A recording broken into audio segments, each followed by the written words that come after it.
I made a video, guys. Earlier, I made a video. I said when I needed to, but guess what? Audio wasn't on. I want to apologize next to ranting just a moment because my audio was not on. But apologize for last night. I forgot to take my medicine in the afternoon when I had to go do shopping. Well, before leaving. I felt sick. I took my medicine and then I fell out. So I missed the majority of Dynamite. I was out. I was out like a light because I was feeling sick because I was coughing or sneezing. I hate my allergies. I despise my allergies. Or maybe I should despise the area I'm living in because it's got a lot of trees. But I apologize. I'm sorry. But let's make this quick. I boiled down most of it, but I'm going to do this very, very short. I'm not going to talk about everything here, or I'm going to talk very briefly. This show was good. It had flaws in it. Let's make it clear. There was flaws in this show. And I don't know why they went there, but they did what they did. So, Will Ospreay talk along with MJF was good. Admittedly, MJF was perfectly fine in the back, Titantron with his liquor, his wine, ring, ding, ding, that was good. Will, on the other hand, let's make this clear.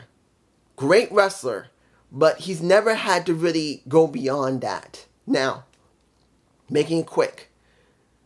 Will Ospreay, I don't think he ever had to do promos more than about a minute or two when he was in New Japan Pro Wrestling. He didn't need to. It's very rare for him to do it. And he was doing longer than about a 5-minute promo. And you could tell he was trying to remember and trying to stay focused because, as he said, he has ADHD.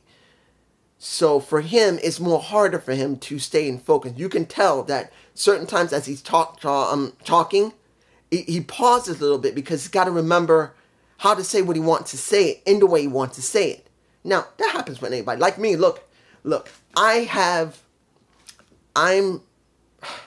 how can I say this? Look, being dyslexic has never been easy for me.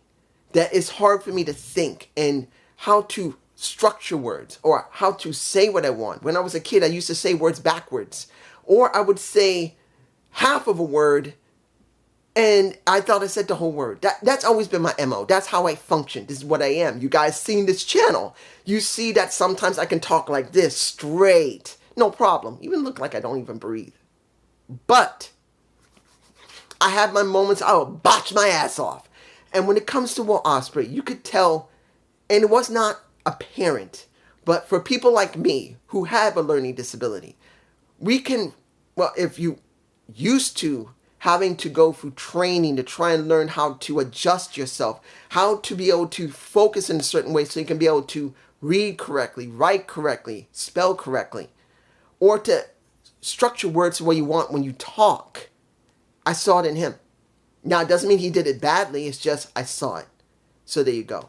Swerve Strickland coming out, talking about him dealing with Danny Garcia, dealing with MJF the way he was, and then talking about joining Blood and Guts.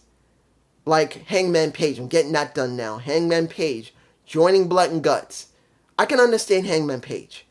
But when you look at Team AEW, it's nothing. The story is still garbage when it comes to the EVPs because of what happened with Tony Khan coming back when he should not have come back. He shouldn't have came back driving a damn SUV with Darby Allin going like this in the window. He should have never did it. Then worse, he shows up again. They drag him out, beat him up, and now he doesn't show, but we know he's there. Like this. It sucks. It sucks. It sucks. So when it comes to Team AEW dealing with the Elite, I don't feel anything because the story sucks. When it came to them making the story, it wasn't great as it was.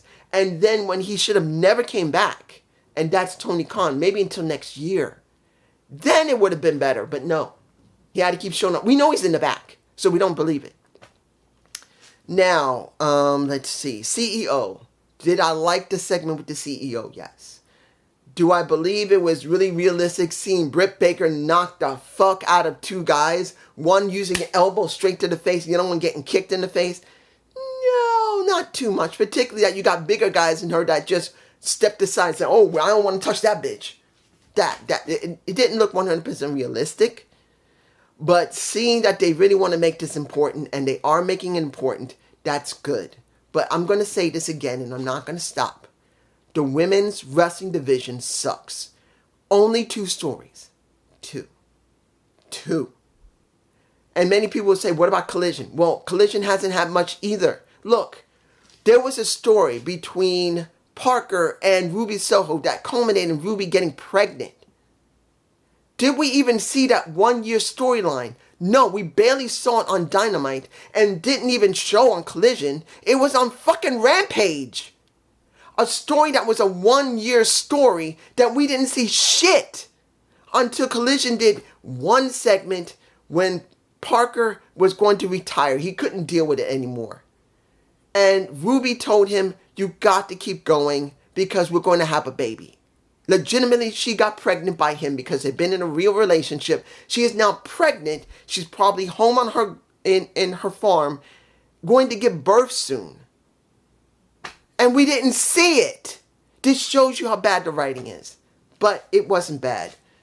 Let me give it like this. When it came to the Global Glory 4-way match, Ema Ishii, Kyle Fletcher, Pac, and Claudio Castagnoli, Cesaro himself. Seeing a Pac get this shot and win it. Many people say, great, this is perfect. Yes and no. Look, we're having a match on the 250th episode of Dynamite that should be left for Wembley Stadium. Let's make it clear. It should be left for Wembley. It should be. Why are we having it there? And then, let's make this clear. I'm being honest here. I know people are going to be happy to see Pac possibly versus a MJF or Pac versus a Will Ospreay. But you know what I would want to see? Pac versus Swerve Strickland. You know why? Pac had been there from the very beginning. The very first match they had on Dynamite was Pac versus a Kenny Omega. And he beat him. And since then, he's never gotten anywhere other than the All-Atlantic title. And now he's going after the international title. Pac should have already had a shot once. Has never done it. So now, mind you, it's going to be Wembley. If it's going to be pretty much, how can I put this here in this context? Do I want MJF to be the one that faced Pac, or do I want Will Ospreay? The best would be Will Ospreay, because it's not like they're both. One is a really nasty bastard. Well, actually is. And then the one's a face. They both will be good. But if you really want to make Pac have something special, you might as well let Will drop the damn title and let MJF have it. Because it'll be more interesting having MJF with a title than it would be with Will Ospreay, who really has been pushed too quickly. He should have never went up against Swerve. He shouldn't have. If he had to go up against Swerve, it should have been built up to go into Wembley. Not this, going into Wembley. That's what it should have been. Forbidden Door should never been. You see I'm getting angry. It should never been about Swerve and Will there. It should have been about Swerve and Will at Wembley Stadium. They could have spent months building that up, making it look good, giving Swerve wins, giving Will wins. No, we got that. And it's a waste. It was a waste. It's not the point. That was one of the greatest matches I heard Just Alex say. That was one of the greatest matches of the entire year. It's not the point being the greatest match of the year. It should have been at the best place that the greatest match of the year would mean something. It could have meaning. It could have relevancy, as I told many people. To care about pro wrestling, it's not about you being on the top of the card. It's about you being relevant. Which the relevancy can give you great money as much as being a champion. A tag champion, a world champion, IC champion, international champion. It doesn't make a difference. You can get just as much relevancy without a title than with. And I think that should have happened there. So Pac not going against Swerve is very disappointing. Now, of course, you'll say, well, dude, you love Pac. Yeah, I do. But tell me if I'm wrong about, wouldn't it be good to have Pac go up against Swerve?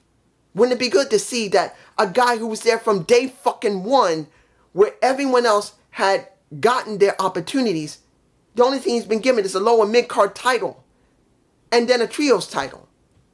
It doesn't make a difference he's happy with it. He deserved a little bit better. Even if he doesn't beat Swerve, at least it will be something special. Now, mind you, at Wembley, he will have no moment special. I'm moving on.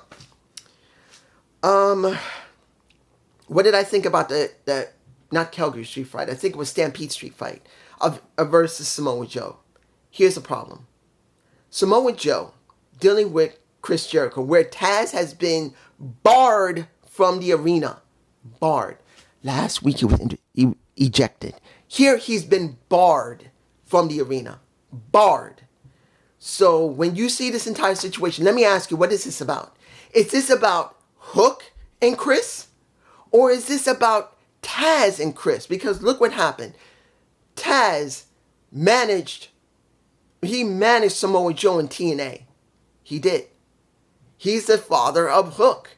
And it looks like Chris Jericho's putting the coals to Taz. He screwed over his son. Then he threw him on the ground at one point because he couldn't agree with him. Then he had him ejected, and now he's been barred.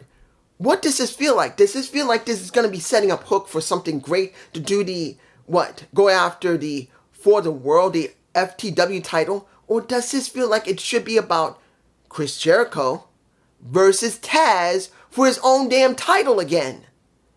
That's what it feels like. And I'm not telling you it's going to be that, because if Taz hasn't gotten his neck fixed and he can't take a bump, he will never get in the ring. And if it's going to be Hook doing it again, it feels empty because it feels like it should be about Taz, not Hook. If Hook says, I'm going after the FTW title and I'm going to present it to my dad, I'm giving it back to him because he's the one this title should belong to. This title should belong to him.